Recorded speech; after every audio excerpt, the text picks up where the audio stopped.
Now we're being recorded. Look out.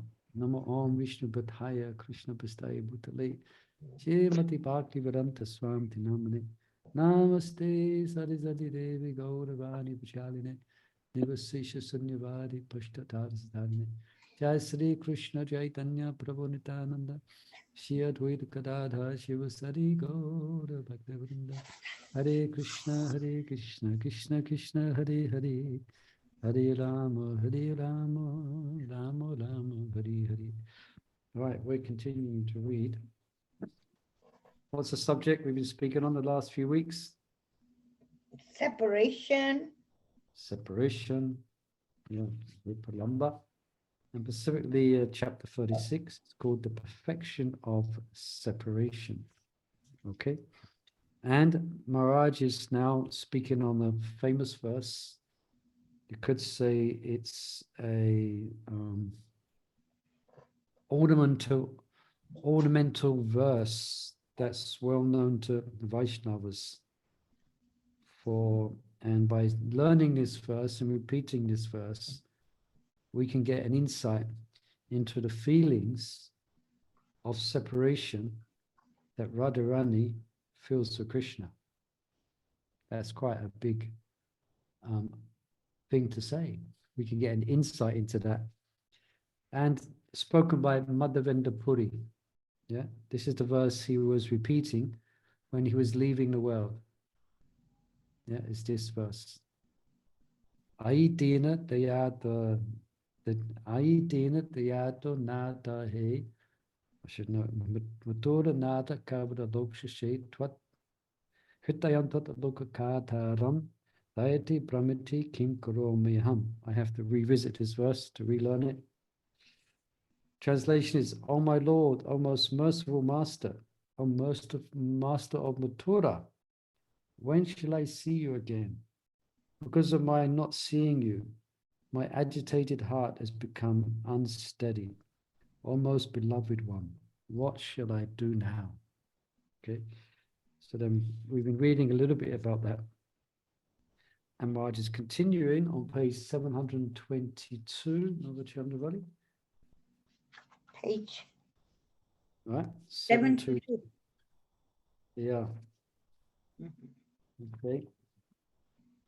Okay, let's see what we can churn by the grace of the Lord. The feelings in this verse, beginning with Ai Dina. What does Ai Dina mean? What does Dina mean? As in Dina Bandhu Jagatpati? Dayalu, Right? merciful. Dayalu, like merciful. Yeah, Dina means the lowest. Huh? Mm. Is that right? Dina Dhyadra. Ai Dina Dhyadra Nata He. Oh my Lord, Nata He. So the feelings in this verse, beginning with Ai, means my Lord, Dina Dhyadra Nata He, are similar to those expressed by Radha when she met Uddhava and heard the message he had brought from Krishna. So that's a well-known part of the Srimad Bhagavatam. Here comes Bhagavad Gita and Shita. When Uddhava Ji, Krishna's dear friend, is empowered and sent by Krishna to share messages to the residents of Vrindavan, and Radharani is expressing herself in this way. Srimad Bhagavatam records the essence of that exchange in the Song of the Bee, which is 10 verses laden with feelings of separation, hearing which greatly benefits their practitioners' bhajan. All right, so there's somewhere else you more. Remember this principle of tat bhava. By reading about separation, you can feel separation. So here's 10, the Song of the Bee. I think there's a chapter. It comes in chapter, Song of the Bee.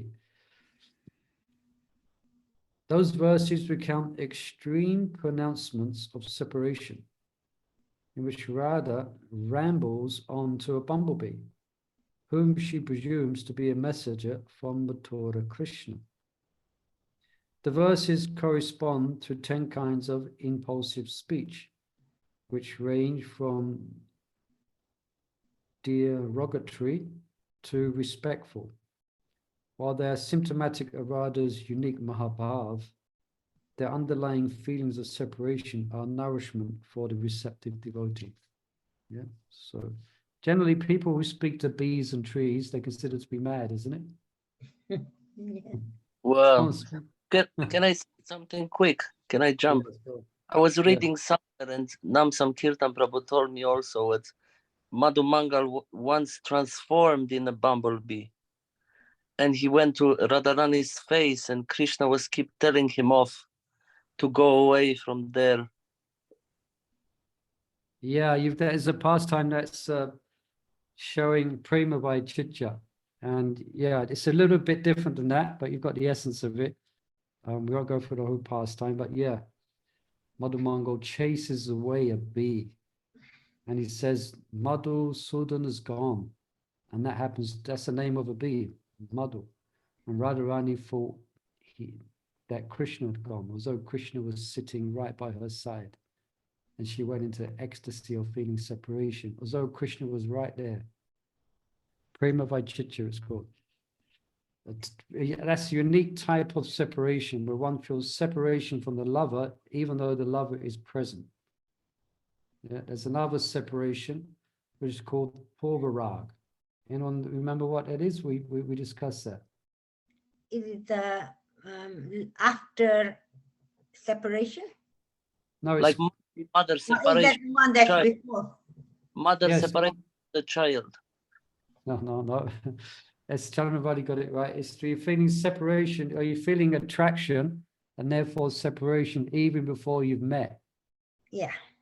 And the example of that is famous queen Rukmini.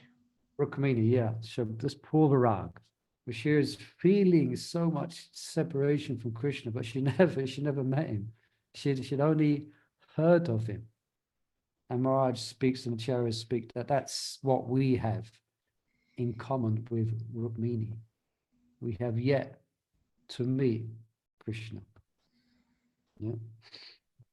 So Purvarag, there's Prema Vachicha and Purvarag. I think Maharaj is going to speak about these different separations here in this chapter. Okay. Okay. Okay. An extensive narration of even more extreme symptoms are Radha's Ripalamba is found in Rupa Goswami's Hamsadutta. And I've mentioned that as well. Hamsadutta. It's a small book for those who are so inclined, attracted to read these things. Hamsadutta is a small book. It's a very beautiful book. I mentioned before, it's about a message which is given by Lalita to a great majestic swan. And this swan takes the message of heartbreak to Krishna. That's what's called Hamsadutta. Yeah. The book is Lalita Devi's message to Krishna, depicting the pathetic condition of Srimati Radharani in his absence.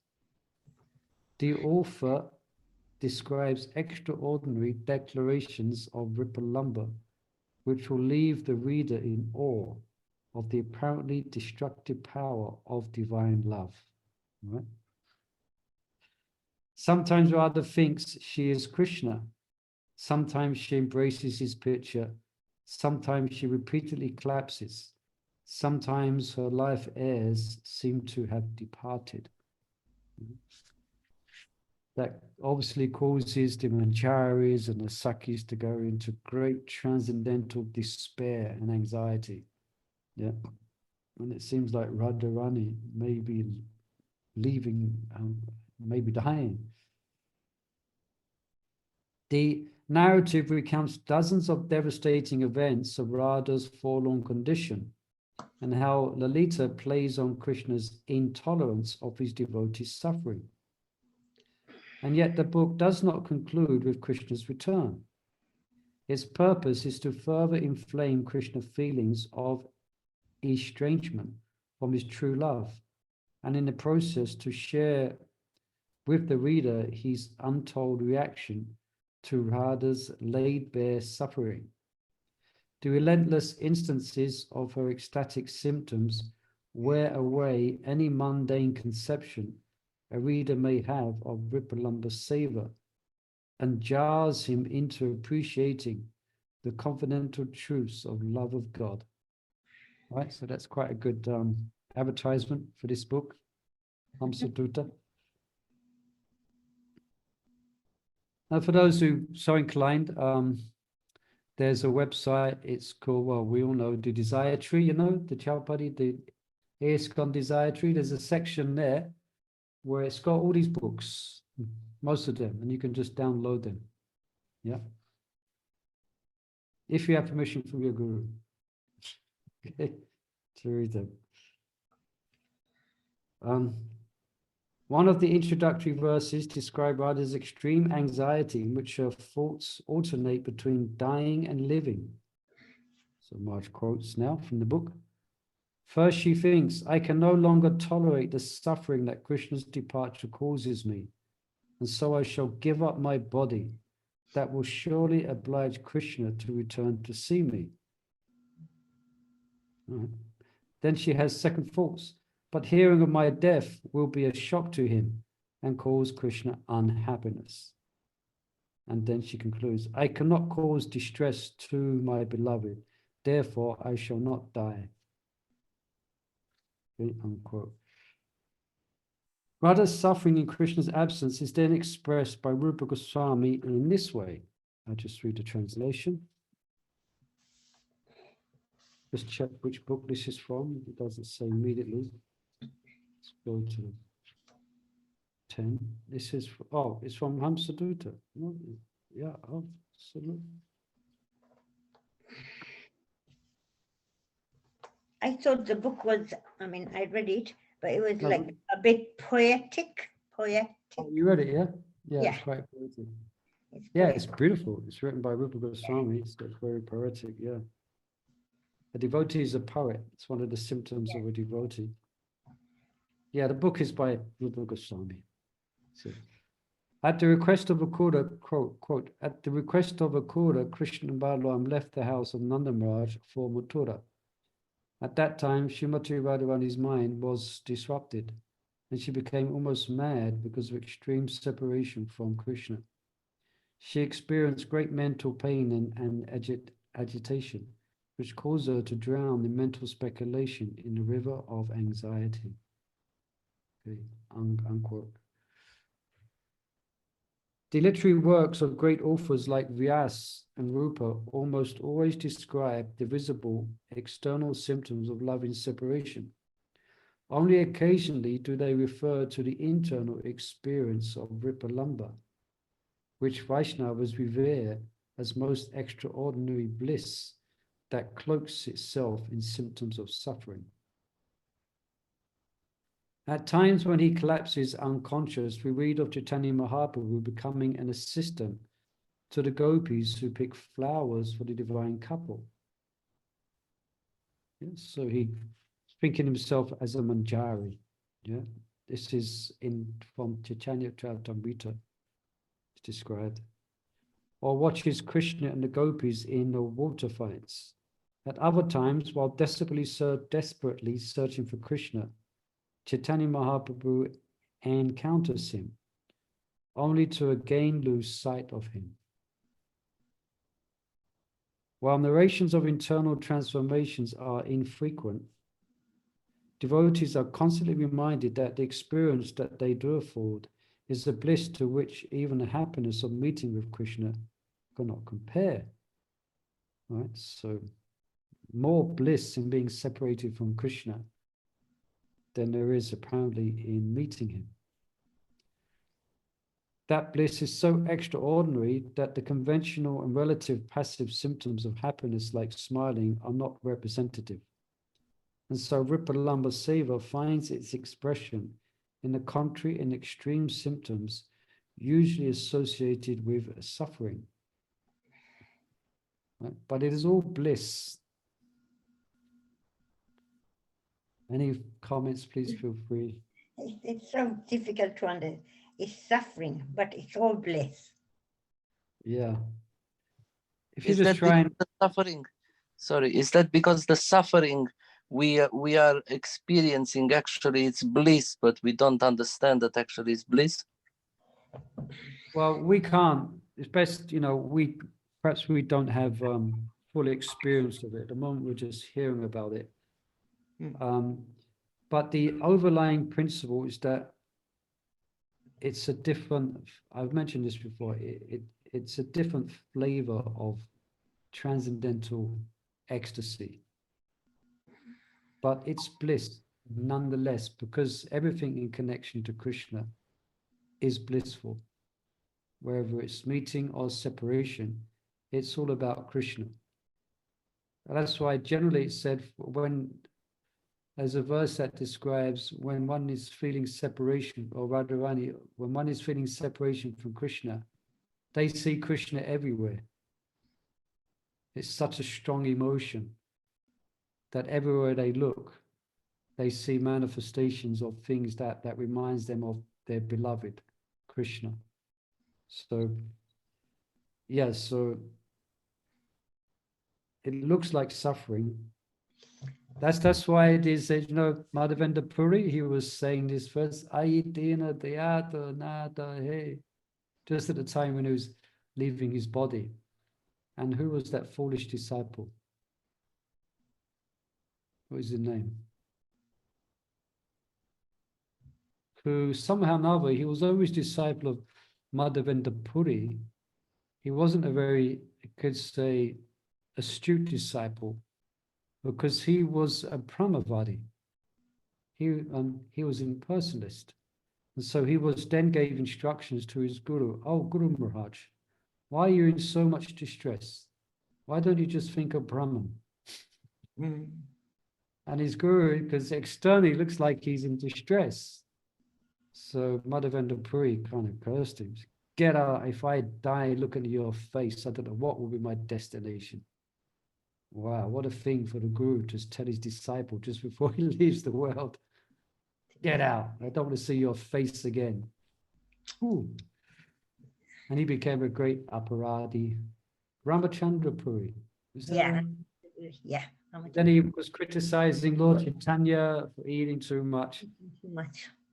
So yeah, so he definitely didn't understand this. That my guru is in great ecstasy of Vipulamba Bhav. Yeah. In the preceding pages, we have shown how to cultivate feelings of separation. All right, so what's some of the things we can do to cultivate feelings of separation?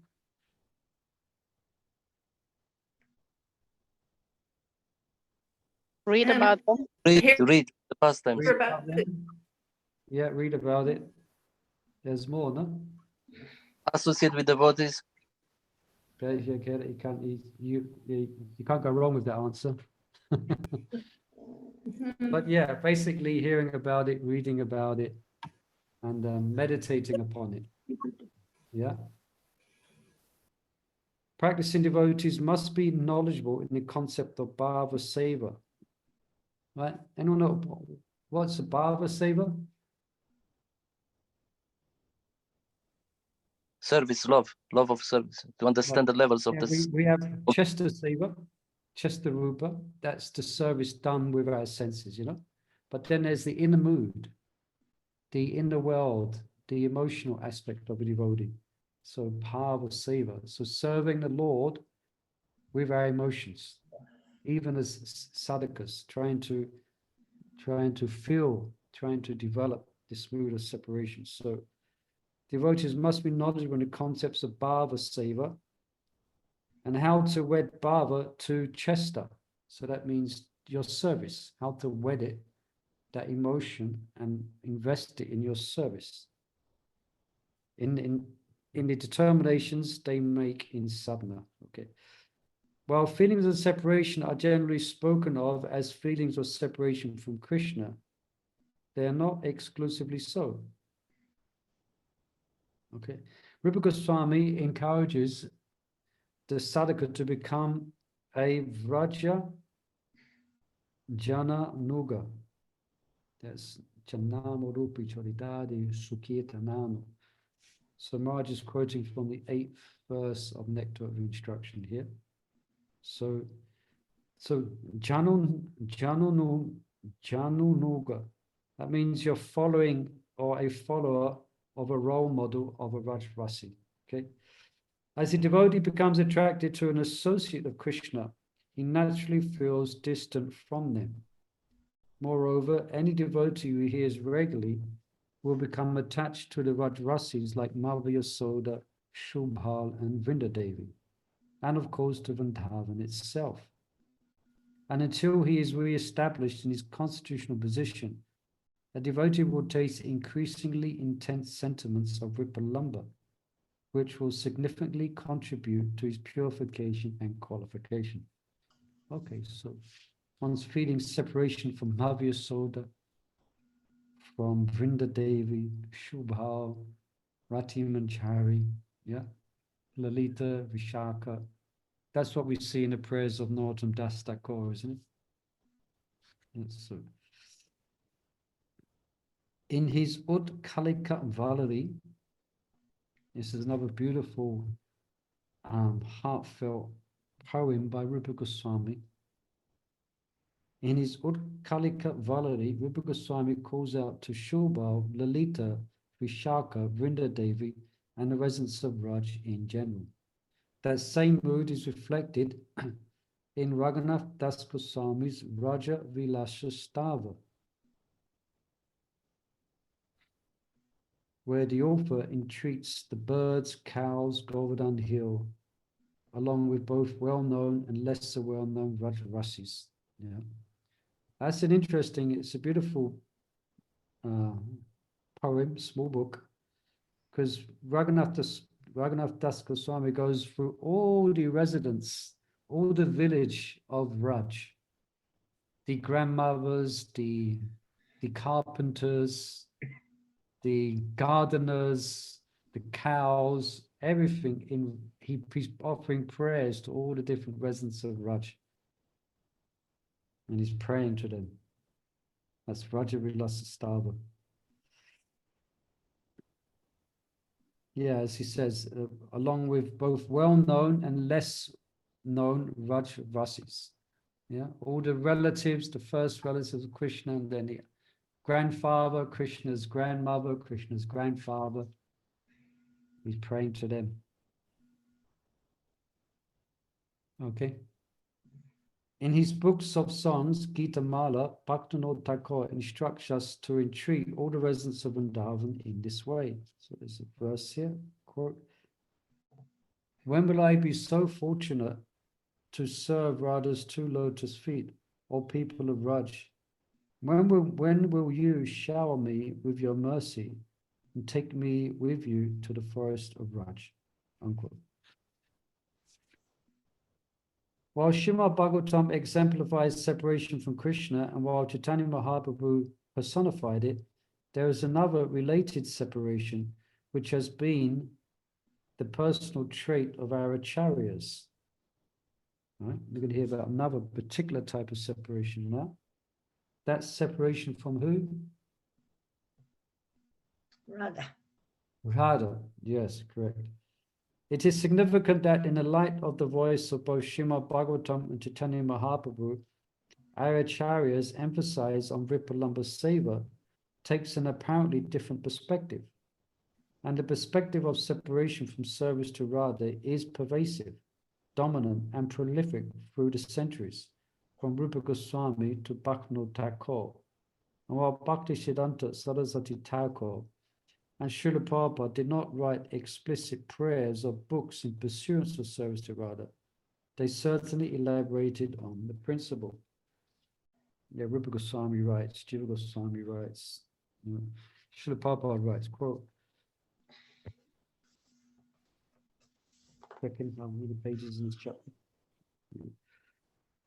In Vrindavan, all the pure devotees pray for the mercy of Srimati Radharani, the pleasure potency of Lord Krishna. Srimati Radharani is a tender-hearted feminine counterpart of the Supreme Whole, resembling the perfectional stage of the worldly feminine nature.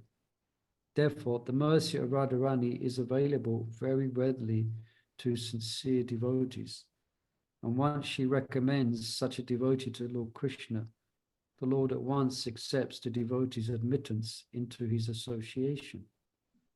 The conclusion is, therefore, that one should be more serious about seeking the mercy of the devotee than that of the Lord directly.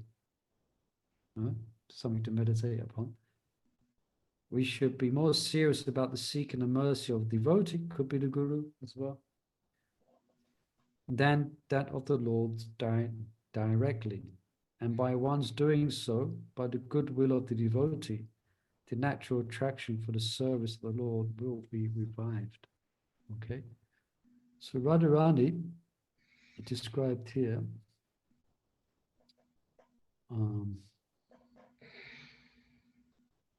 yeah, she's the tender-hearted, feminine counterpart of the Supreme Whole. So we may be otherwise focused on trying to get the mercy of Krishna. Krishna, give us your mercy. Krishna, give me your mercy. But try go down the Radha path. If you feel you're kind of not, if you feel it might not be so forthcoming, then try Radharani. Yeah. Try and realign yourself to begging for Radha's mercy. And it's described here.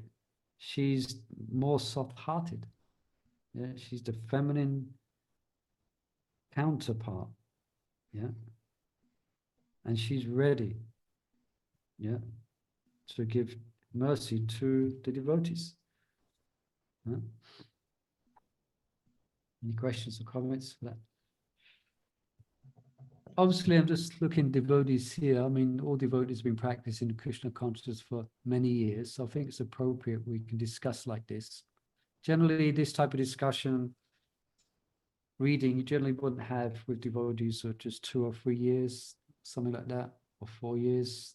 Generally, yeah, this is more of a more, I could say, yeah, more of, I don't know if you say advanced. I mean, we're not saying that we're advanced, but this is a type of meditation that devotees have been practicing 20 years or more, 25 years, 15 years,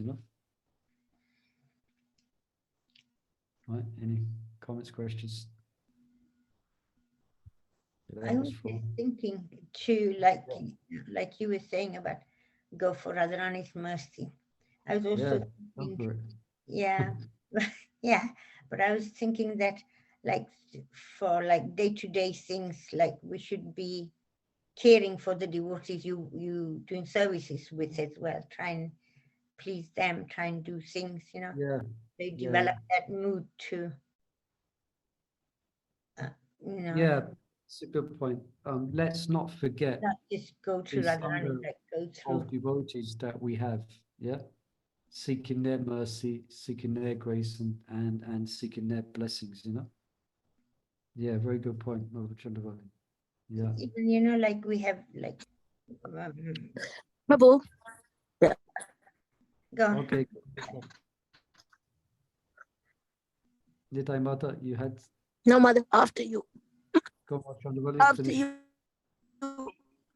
No, I was Sorry, just after thinking that just going through not just all the devotees that you do doing service with, like even in positions, all the devotees in positions, they're in the position because Krishna has put them in different positions. We should just respect everyone and just we'll be able to go back home.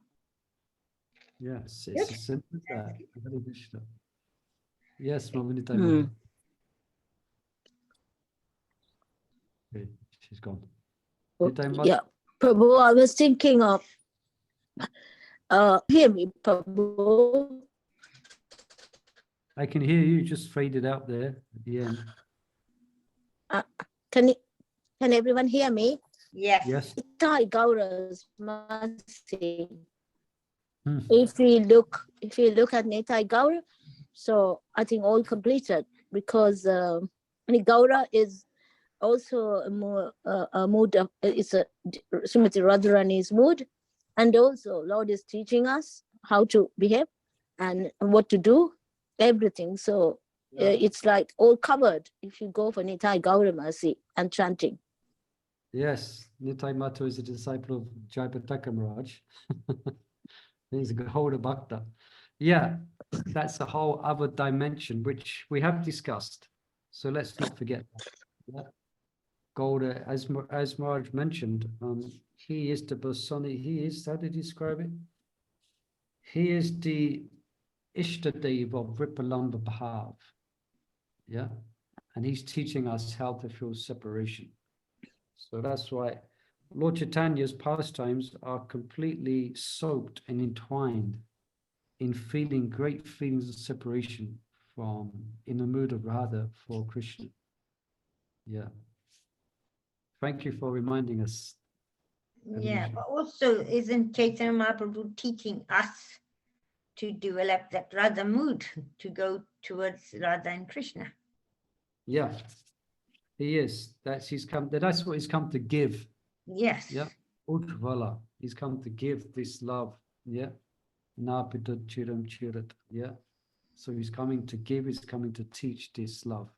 And it's taught in the mood, this love is generally is in the mood of separation. Ripalamba Bhav. Yes, so a study of Lord Chaitanya in this respect is very also, could say that's one of the ways, as we mentioned, what's the ways of learning how to feel separation. And we didn't mention that. One of them is to hear about it. Another one is to study Lord Chaitanya and to worship Lord Chaitanya. Yeah. The Ishtadev of Ripalamba Bhav. The Ishtadev of spontaneous loving devotion. The Ishtadev of Ripalamba Bhav is a Gaura. Yeah. So we have to go like, say, devotees, Nityananda Prabhu, Chaitanya Mahaprabhu, and then Radharani, and Radharani will take us to Krishna. Yeah. But presently, we're focusing on, specifically Maharaj is focusing on a specific aspect of Ripalamba, which is focused on feeling separation from Radharani. Okay, so that's what we're kind of studying that at the moment. So it doesn't exclude everything else. It just sort of happens. This is what we're reading at the moment. Yeah. But don't forget these other important factors. Okay. Right. So now Maharaj puts a hypothetical question. Someone may ask, is separation from Radha a digression from the standard teachings of feelings separation from Krishna? Right. So you may be focused on Krishna, feeling of separation, then you may go towards Radha, and you may direct your thoughts and prayers towards Radha instead of Krishna. So is that a digression? Am I leaving Krishna out the picture? Yeah. Maharaj says, no, it is not. And in the above quote, Srila Prabhupada addresses the underlying reasoning why it is not. Without doubt, the general principle taught by scriptures and Lord Chaitanya is separation from Krishna. But those same authorities also taught the process of approaching Krishna was through his devotees.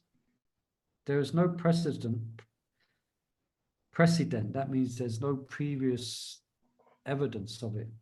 There's no precedent for a direct approach to the Lord. Yeah. So to get Krishna's mercy, we have to go through his devotees. Yeah. To get the mercy of Krishna, one must get the mercy of his devotees. Yasha prasada bhagavat prasadu tasmat paratadam devi tadiyanam samacharam. In our Gaudiya lineage, the spiritual master is almost always an associate of one of two servitors of Krishna. You all know what those two servitors are? In our Gaudiya lineage, the spiritual master is almost always an associate of one of two servitors of Krishna. Lord Chaitanya. Radharani or Lord Balaram Nityananda. They're in two camps, in one of the two camps. Yeah. And so devotees cultivate feelings of separation for these two manifestations, as well as for their associates, the Vrajjanas. Since Radha and Balaram are inseparable from Krishna, separation from them naturally includes and induces separation from Krishna.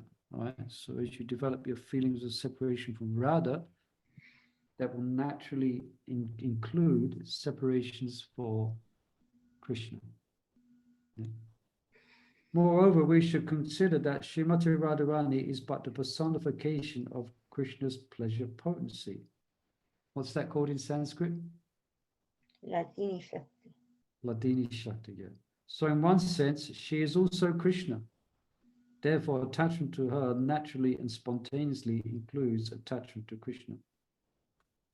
Then Maharaj quotes Nautam Das Thakur, one bhajan. I'll just recite the translation. Oh brother, by chanting Krishna's name, you can attain Radha. And by chanting Radha's name, you can similarly attain Krishna. With these few words, I have summarily explained how you can dispel all suffering from your heart. If you hear anything to the contrary, know that entertaining such nonsense will only bring you home. Song from Nautam Das Thakur, unquote. Having explained how aspiring for Radha's service leads to and is not different from aspiring for Krishna's service, it must be admitted that some differences exist in the affection underlying the two aspirations. Right? So there is some differences. Let's hear about them. To follow Radha means to follow one of her girlfriends, or more generally, to follow one of her maidservants. All right. One of the manjaris. Right. So you can see that you're going Radha, then at some point in your spiritual Krishna, at some point, hopefully in that spiritual development, we go to Radha.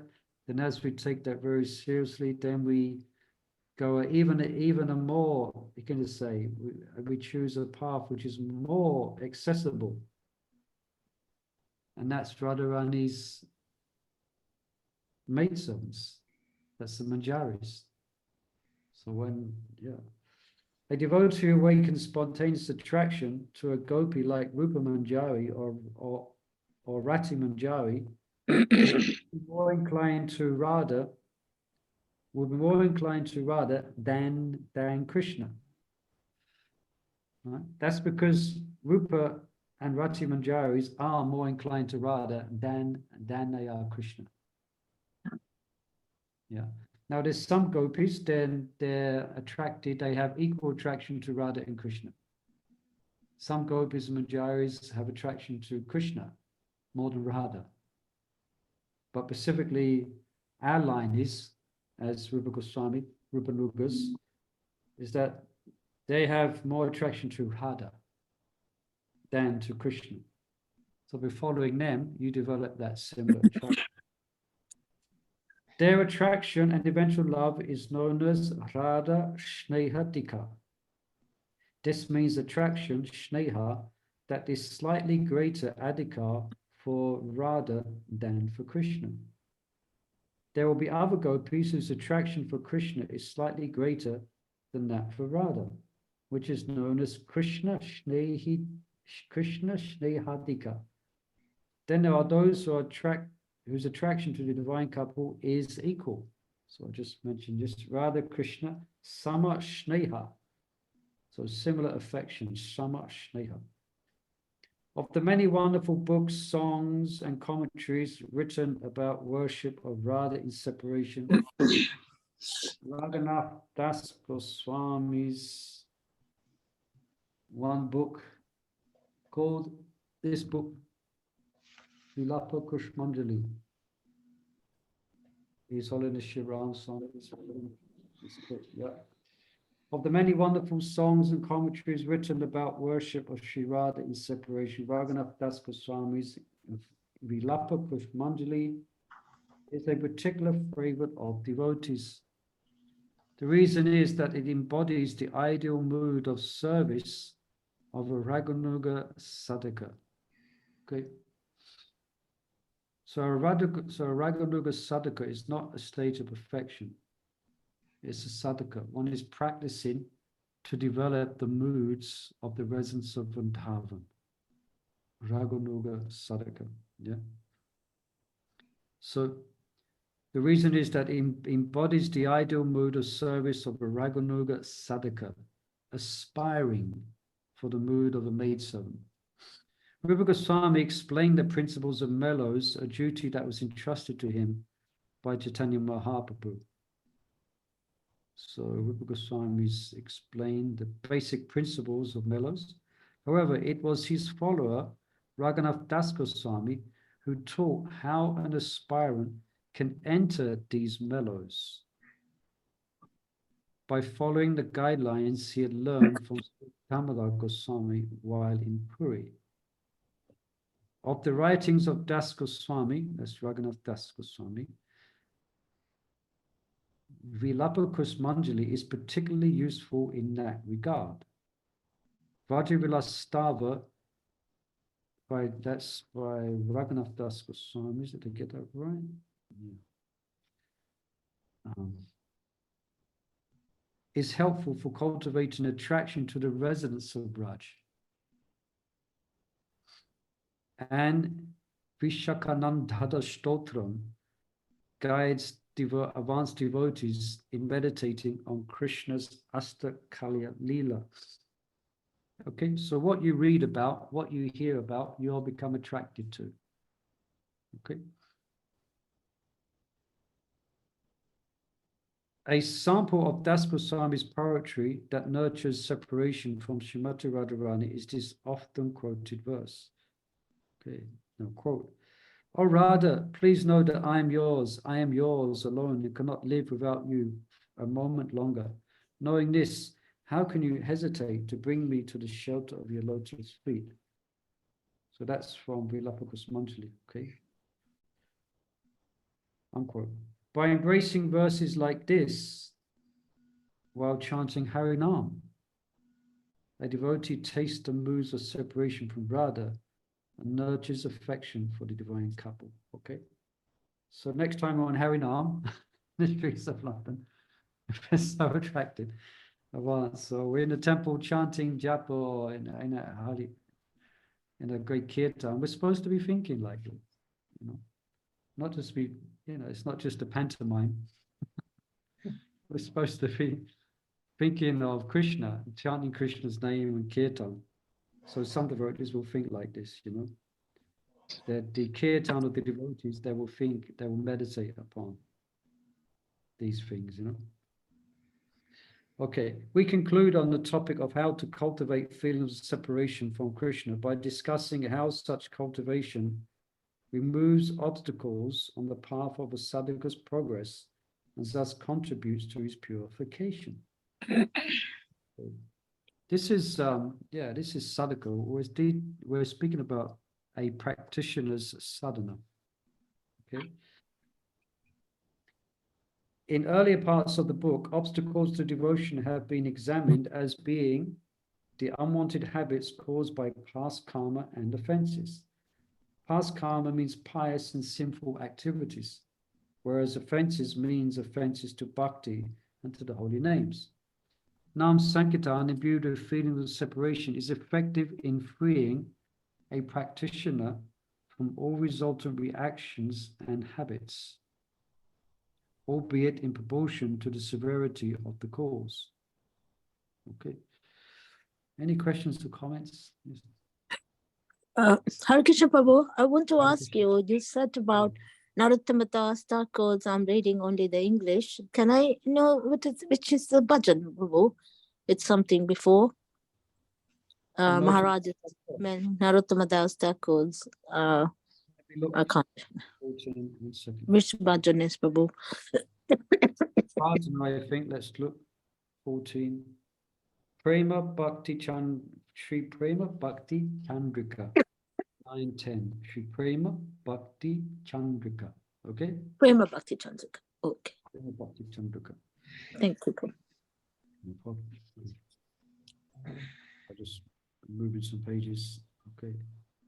Yeah, Nam Sankirtan imbued with feelings of separation is effective in freeing practitioner from all reactions and habits. Yeah, because we have quite an ingrained emotional affection and attachment for material things, yeah, material people, things and stuff, including this body. So it's quite ingrained. So as we develop this affection and inner mood of emotion for Krishna, we become free of these subtle attachments to a matter. Yeah, been described here. Yeah. But there is another way in which separation purifies a practitioner's Nam Bhajan. The second way is when the sadhaka hears of the effect that separation from Krishna has on advanced and perfected devotees. There's this word again. The effect is tat bhava. Anyone, we've mentioned this a few times. We'll just mention it right at the beginning as well today. What is tat bhava? What does it mean? Internal. No. It's like if you go to watch a film and you experience emotions in relationship to that film. Say it's a romantic film and you suck, the lovers become separated. And they're crying and you're crying, the person next to you is crying. Or if it's a horror movie, you get, the same emotions that that person is being, the same person is being chased by a grizzly monster. You also feel, you tapava, you feel that. So it's the same. So when we hear about the effects of separation from Krishna, from the advanced devotees, it's like it rubs off on us. Yeah, it's called tapava. It's a shadow. It's not coming from a position of perfection that we have achieved. It's a shadow of their perfection. Nonetheless, it's a shadow of what is actually perfection, and it rubs off on us. So that's why if you read Hamsadutta, read Vilapa Kusmanjali, or read Rajavilastava, it's tapava, it will have effect on you, hopefully. Yeah. I like last time I said it, I was looking at this way. I don't know, maybe it's wrong. Like us Indian, I was telling you about like Indian sad songs when we were younger, singing sad songs. So you get those emotions because it's sad, separating boy and a girl, right? So at that time you kind of emotional. But as you progress, you start looking at Krishna, being separate from Krishna, like that. I was looking at that kind of. So the emotions are there, but gently they're changing to emotion Krishna. Separation for the Radha and Krishna. Yeah. That's correct. Like every emotion that we experience here has its pure form. Yes. And that's in relationship to Krishna. So I'm compared this tad bhava with that emotions going forward. Yeah. Does that make sense? Yeah, very good. And it's interesting that Lord Chaitanya, during Ratha Yatra, he was chanting a mundane love song. That's what no one didn't understand why he was chanting his song. Only his intimate associates understood. So he was, of course, he's really experiencing his emotions. But he was riding on that song and he was experiencing the emotions of separation from Krishna in the mood of Radharani. Yeah. To enter the truths of this topic, we cite a relevant passage from Srimad Bhagavatam that describes how meditation and separation from Krishna both purifies sadhakas and qualifies them to meet Krishna. This is relevant in the two ways mentioned above. Quote, the effect that Ripalamba has on the devotee who experiences it, and as the effect it has on the devotee who reads about the effect of Ripalamba on others. Okay. Raj continues, when on the full moon night of the Kartik month, Krishna invited the gopis for confidential pastimes, they all responded to his flute call. Also, a certain class of practitioners were restrained by their superiors. These gopis could not leave their homes to meet Krishna. Okay, we're familiar with that, isn't it? We often bring up this. So, about them, quote, Some of the gopis, however, could not manage to get out of their houses, and instead they remained home with eyes closed, meditating upon him in pure love. Okay, and he continues, quote from Bhagavatam. For those gopis who could not go to see Krishna, intolerable separation from their beloved caused an intense agony that burned away all impious karma. By meditating upon him, they realized his embrace, and the ecstasy that they felt exhausted their material piety. Although Lord Krishna is the Supreme Soul, these girls simply thought of him as their male lover and associated with him in that intimate mood. So they're not thinking of him as God. No. You know, he's just the best looking guy in the village. He's a bit more than that. He's the charm of the village, and they've all got a love for him. You know, they've all got affection, love for him. But because he happens to be Christian. These are the gopis that were from the Dandakanya forest, wasn't it? Yeah, is that right? Yeah, there's different groups Yeah, of gopis. they're the ones that they still had that little bit of material thing that needed clearing yeah, up. thank you, Robert John. Yeah, when they was chanting the Gopal mantra. Yeah. And when they saw Lord Ram, they spontaneously thought of Krishna. Yeah. And they wanted to be lovers of Krishna, so Lord Ram blessed them. Yes. The gopis, yeah, thus just finishing this quote. Yeah. Thus their karmic bondage was nullified and they abandoned their gross material bodies. Now, we mentioned this before. It doesn't mean they dropped dead and died. No. Someone has to carry their bodies away and burn them, because that would be inauspicious in Braj. But they abandoned their gross material bodies. Definitely seems to say it like that, but as far as I remember from Maharaj explaining this in the Charyas. This one, I look at it this way, like when Shingadev put his hand on Prahlad's head, or like when Krishna put his hand on Dhruv Maharaj, like whatever little bits of whatever was left goes, and they just completely. Yeah, very good, yeah. So that's exactly what happens here. Well, that's what I'm thinking anyway. Yeah, definitely, yeah. And also when Krishna placed his foot on the upper chest of Kubja, you know? Yes. He became free of all mundane lust, you know, imbued with prema. Yeah. So the material aspect died. Yeah. Yes. That's so what we want. So my desire is to be touched by Krishna's hand. Yeah, we want our material point part of us to die. We want that gone. Yeah. So the gopis referred to in these verses were practitioners in their previous lives, and Mother Chandravali has kindly explained exactly who they were. Yeah. Who had been prompted by Yoga Maya to gopi bodies in Krishna's pastimes. 5 minutes left, okay.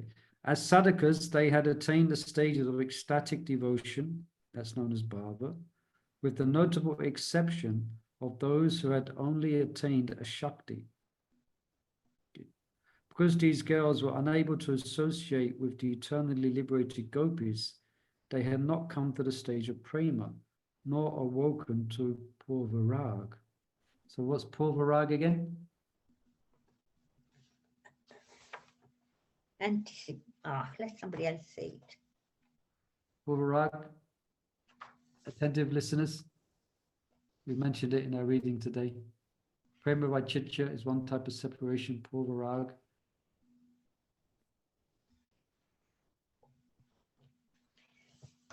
That desire waiting to meet Krishna. Yeah, Chandravali gave it away. Yeah, it means you haven't met Krishna, but you're hankering to meet him. Okay. Rukmini. Just remember Rukmini. Purvarag Rukmini. Yeah, yeah. So they had not come to this stage. As a result, in different ways, they remain sullied by past conditioning. This meant that after being married, some of the gopis had intercourse with their husbands, and among those that did, some may have had babies. Whatever their situation, because they had not attained spiritual maturity, they did not have fully spiritual bodies, and so they were not qualified to meet with Krishna. The analogy is clearly relevant to practicing devotees who, while not concurrent with Krishna's pastimes in the way of the gopis, are present with Krishna's deity, Krishna's name, and Sankirtan movement. Thus, the subject of the gopis' purification and attainment correlates with those of any sadhaka. Yeah? So we are still sullied by material attachment, but by hearing about Krishna, and we become free of that. Okay. A cursory read of this pastime may give the impression that the gopis attained liberation, but a thoughtful reader will understand that liberation was neither the interest nor the destination of the gopis. By the agency of Ripalamba, they experienced both pain and bliss, and in a trance of devotion, they realized Krishna's embrace, which then enabled them to meet him in person on another night.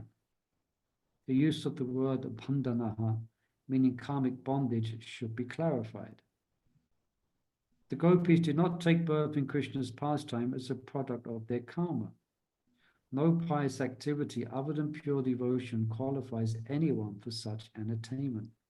However, they did carry with them certain subtle reactions to past activities that were both of a fruitive and devotional nature. Indeed, Baladev Vajrabhushana says that their bondage was to reactions already in effect, their prarabdha karma. However, as we know, that kind of karma for devotees is also not ordinary, because it is a reaction given by Krishna, not Maya. Okay. As we know, devotees are freer by surrendering to Krishna. One becomes free of all sinful reactions. Yeah, savadama parijajya.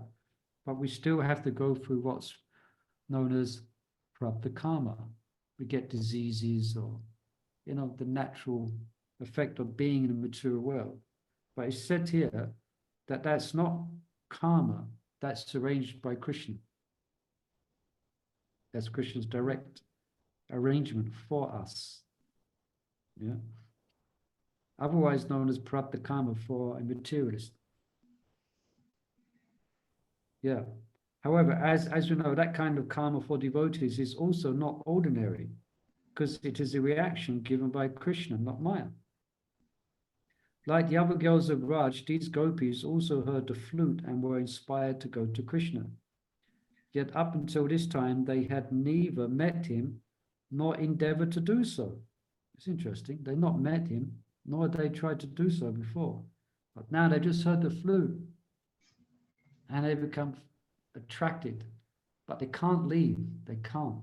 Their situation means they can't leave the house. And thus they were neither fully purified nor fully qualified. The result was that they now faced obstacles in answering Krishna's call. And those obstacles were their husbands and in-laws. Okay, other gopis had no obstacles. There was no obstacle could get in their way. They're going to go to Krishna. That flute, they hear the flute and they become hypnotized and they run. Yeah, in great madness of ecstasy. But these gopis couldn't. They heard the flute, they felt the attraction, they felt the ecstasy, but they couldn't. Yeah, there was obstacles in their way. Their husbands and in-laws. Okay. These relatives were like the personification of the gopis' impurities. Impurities which almost manifest, let me see, okay, which almost, I'll just read this last couple of paragraphs. I'll just read these last 3 paragraphs, okay. These relatives were like the personification of the gopis' impurities, impurities which also manifest in the material aspect of their bodies. The word viraha indicates that the gopis had already experienced some slight vipralamba, by having heard about Krishna. And that separation was now further heightened by Krishna's personal invitation. Yeah, so this flute, it's not just some music they hear. It actually has a language, and Krishna speaks through the music, and he's calling the gopis, come, come. That's what goes when you hear the sound. That's what enters their mind and heart. Krishna's speaking through the sound of the flute, and he's telling them, please come, my dear beloveds. Yeah, so he's asking, but they can't go. They can't. They've been stopped. Yeah. But that's also because they weren't at that stage. Yeah, that's what's being described. There's still some purification to go. Yes, it gives us faith that we are doing what we're doing is okay. We will get there. And like this little bit of impediments in their path was because they were not at that stage that needed to be removed, and then they couldn't go. So it's quite a lot in there, and it gives you feeling that, yes, we will get there. Yeah. We're like these gopis, you know, yes, we've been and these relatives and all there are there in the way there. Krishna can easily remove all these things. But because they themselves weren't at that stage, so the impediments were there. Yeah, so you could say, perhaps we haven't, I say we like the gopis, we don't want to go too far. Perhaps we haven't heard the Krishna's flute playing. Yeah, because we're not ready yet. Yeah. The resultant, the combination of the gopis' desire to meet Krishna and their families' reproaches raised those feelings of separation to a fever pitch. The resultant passion was so extraordinary that the gopis felt as if they'd been cast into an intense tivra, an intolerable dushaha, ocean of fire, tapa. In a way that an expansive forest burns all things before it, the agony of the gopis' separation consumed all materially inauspicious things within their forms and consciousness. Thus the gopis became free of material contamination, and in a purified state they met Krishna in their trance of separation. So they did meet him, but in a bhava form, in the trance. So this means that Krishna actually came to them in that trance and embraced them. It's not as if they're just thinking of Krishna and trying to think of him and trying to Krishna manifest within that trance of separation. From this incident, a sadhaka can infer that he can be free of material contamination in proportion to the intensity of his Vripalamba bhajan. Okay. Moreover, as the material aspect of his being is consumed, the spiritual aspect is correspondingly manifest. Okay, Hari Om, that's it. Okay, we'll stop there. Hope this was of some interest.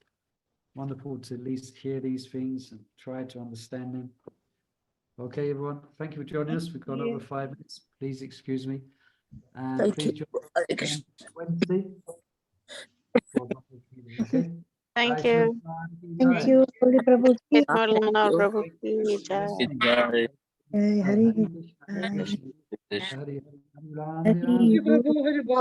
Thank you.